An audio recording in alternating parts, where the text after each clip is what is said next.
সালামু আলাইকুম গাইস। যারা সিলিং ফ্যানের কাজ শিখবেন মনে হচ্ছে বাসায় বেকার বসে রয়েছেন, মনে হচ্ছে আপনারা কাজ শিখবেন, তাহলে এরকম একটা সিলিং ফ্যানের নতুন কিনেও আপনারা আপনাদের মতন করে চলতে পারবেন। দেখেন আমরা একটা সিলিং ফ্যান কীভাবে কয়েল বাধাই করে আমরা আপনাদেরকে দেখাচ্ছি। যেহেতু পুরাটা ভিডিও তো দেখানো সম্ভব না, কারণ এত বড় ভিডিওটা হয়তো কেউ দেখবে না, তো এই জন্য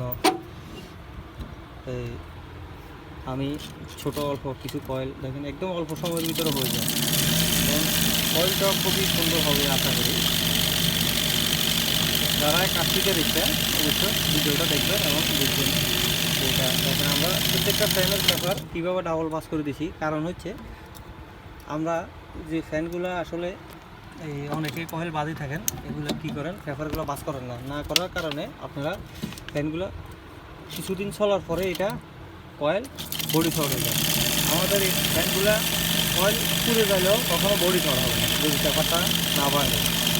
এই হলো বিষয় আর কি। সবাই ভালো থাকবেন। আসসালামু আলাইকুম।